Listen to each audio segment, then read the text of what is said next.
Nowadays, Gen Z is known as the addicted generation, with corporations even making businesses based on prolonging your addiction and taking the healthy route out of your addiction instead of helping people recover. That's what we're here for today, because I don't think people give up on recovery because they're weak. I think people give up on recovery because they don't know how to properly go through the process. Therefore, they always end up back at relapse and they give up entirely and put other people down when they try to recover. As you can see here, I have two brains drawn out. If I didn't tell you it was a brain, you probably wouldn't have known because I'm not the best artist. In both brains, I have two types of neurons. I have healthy neurons in blue and addicted neurons in red. As you can see, starting with the brain of the one going through recovery, the red neurons aren't connected. That is because going through recovery, the addicted neurons burn out. But they don't die, they just burn out. Which means over time, through neuroplasticity, which is the brain rewiring itself through repeated action, slowly and slowly, the addicted neurons start disconnecting from each other and sitting there isolated, not really being able to work. While that's going on, your brain builds a new neuronal pathway with healthy neurons around suffocating the addicted ones. Therefore, majority of your time when you're on autopilot, you're going to be maneuvering with the new neuronal pathways, the neurons that are all connected. So majority of the time, your addiction is going to be under control. But remember, there's going to be situations that we're going to talk about that could affect that situation, okay? Here we have the bridge to relapse, and I believe the bridge to relapse has 4 pillars on it. Those pillars being people, environment, emotions, and isolation. Starting with people, and in brackets I have the word normalized. If you're trying to get over something, whether it be marijuana, alcohol, cigarettes, gaming, gooning, whatever it is, and the people that you spend majority of your time around do it and normalize it, how is that going to work out for you? How long will you go going to bars with your friends and not drinking? How many parties will you go to not drinking, not smoking? How many times will you stay inside with your friends as they talk and play video games while you don't play video games? How many Leafs games will you watch while all your friends are gambling and you just sit there and not gamble? The people that are around you, what they're normalizing, what they're doing, you're going to fall into it eventually, because birds of a feather flock together. But not only that, people only act as ethical as they have to. So whatever is normalized is not seen as bad. A smoker hangs out with smokers and nobody makes each other feel bad about it. You understand? Next, environment. Like I said before, how many times are you going to go to the bar when you're trying to stop drinking?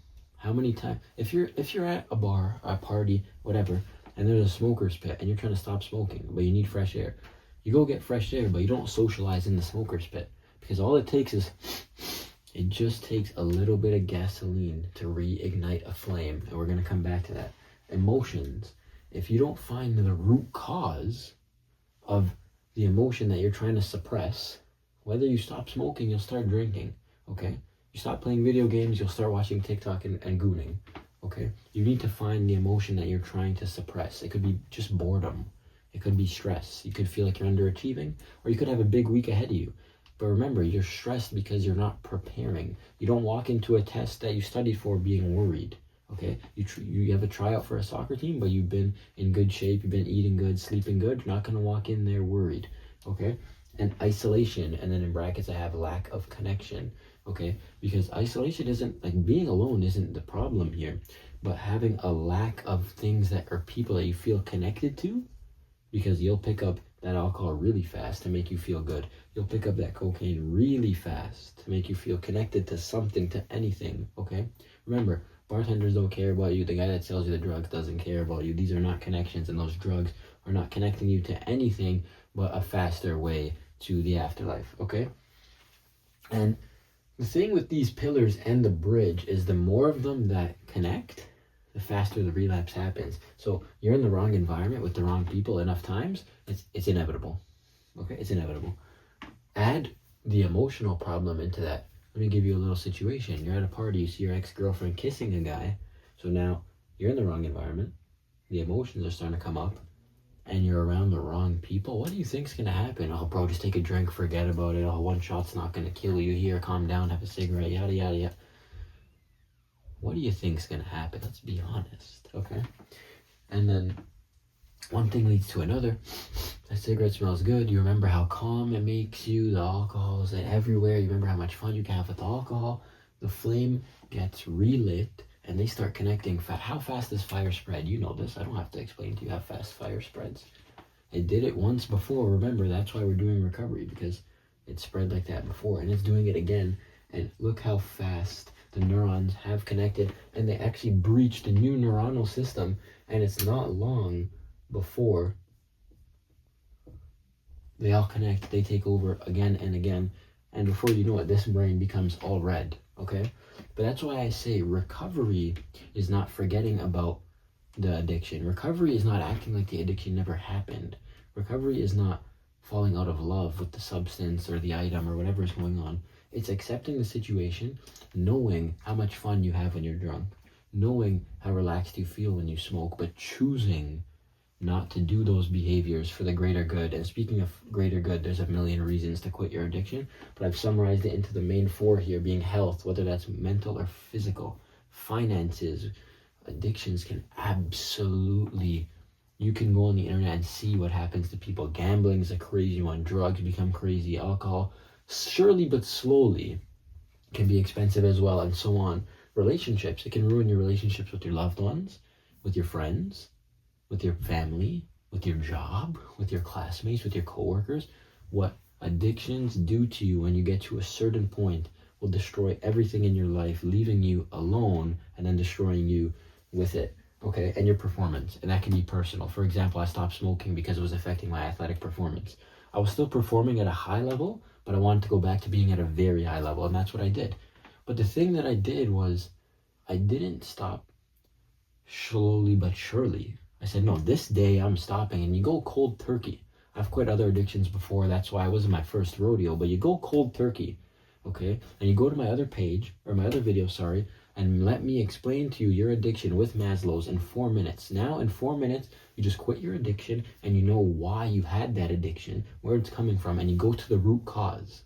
Because the longer you wait to go to the root cause, the longer you wait to cut those people out of your life, the longer you wait to find new environments, the longer you wait to fix your emotions, is the more time you spend idling on this bridge, because you're not going to cross the bridge all at once. If you were crossing the bridge all at once, your brain would understand that, and this wouldn't happen. Relapse wouldn't happen. But you're slowly but surely, I think me and this guy could still be friends. We'll figure something out. I don't know. I think I could still go to the bar with my friends. I'm strong enough not to drink. That is not how it works, okay? I'm not saying cut these people out, but slowly but surely, these cannot be your main group of people anymore, okay? The bar, the club, what if your bedroom, whatever the addiction is, it depends, but the main environments where these triggers happen cannot be your main environments anymore, okay? And your emotional problem, that's going to get a circle because it's so important. You cannot suppress your emotions forever, okay?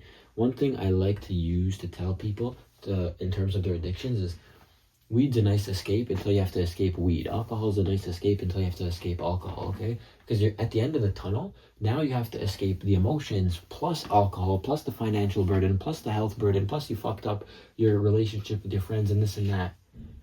This is very, very important, okay?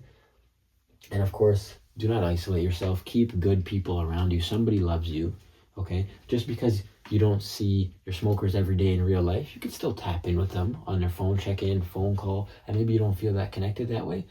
Go meet like-minded people. There's recovery groups. If you like tennis, go to a tennis club, okay? Even if you're not a good tennis player, you're going to meet like-minded people when you're on the right path, okay? Carl Jung, search it up. He said, when you're on the right path, you think you're lonely until unknown allies come and seek out you. It's real. Trust me, okay? And that's what happens, right? So now you understand addiction a little bit better. You understand recovery, okay? Remember, you're not weak, even if relapse does happen. How many times have you been eaten in your life and you bite your tongue by accident? That's a reminder that a professional can make a mistake. It doesn't define who you are.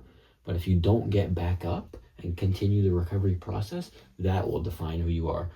Hopefully now you have a better understanding of the whole process with recovery, with relapse in regards to addiction, because that is the overall goal of this page. My goal is to simplify, make the brain easy to understand for beginners, one behavior at a time. Once again, that was recovery and relapse and the bridge that connects them both. Let me know in the comments down below if you have any other advice that you think I should have talked about in terms of recovery. Let me know if maybe you don't agree with me at all. Maybe you think recovery is not as easy as I'm making it sound. Maybe these pillars are complete bullshit. Let me know. Let me know. That is the whole point. It's not an A conversation, it's an A-B conversation. Thank you once again for watching. I'll leave my TikTok in the description down below for those that are interested, and I'll see you in the next one.